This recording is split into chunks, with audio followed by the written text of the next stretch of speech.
I'm a better person because of this entire experience. You learn patience. You learn the importance of listening. You learn the importance of being empathetic.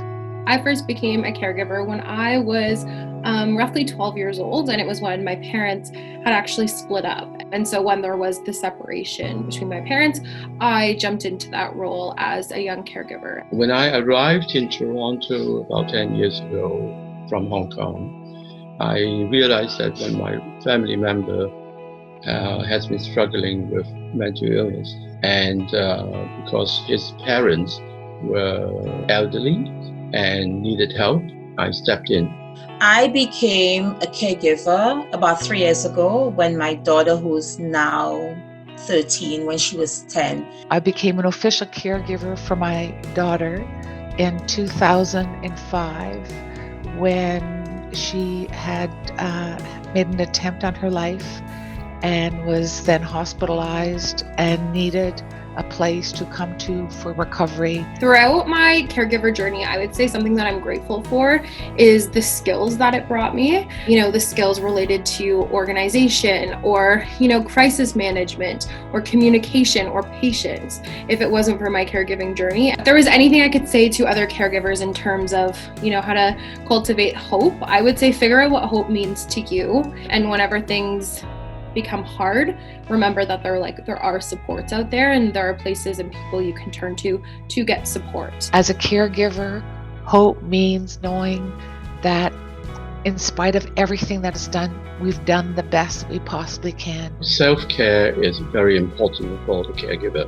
All the self-care that you would hope your loved one will adopt, you should adopt yourself to eat well, sleep well, take care of your health, and on the other hand, know your limitations and parameters, because you can't do everything. I know for me, while I was on my caregiving journey, that I really neglected my own mental health. And so I would say, when you are becoming a caregiver, you need to find something that you enjoy and find moments to yourself. Take care of yourself. Self-care has had to be the basis of my care.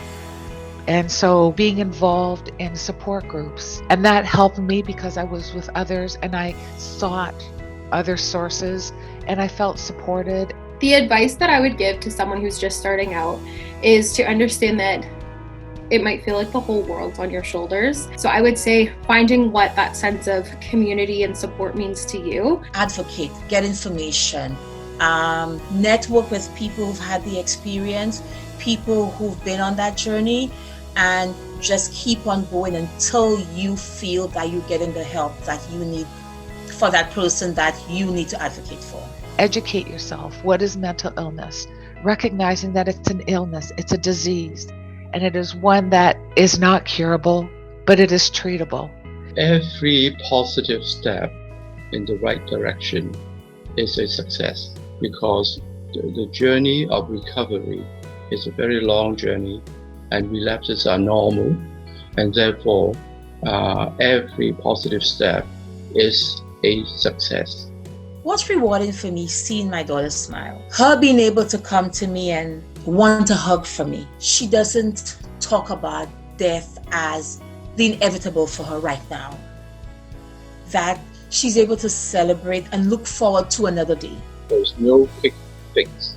It is a long process of recovering oneself. As family caregivers, we should have the philosophy of understanding life, its meaning, its values, its purpose, to help our loved ones recover it.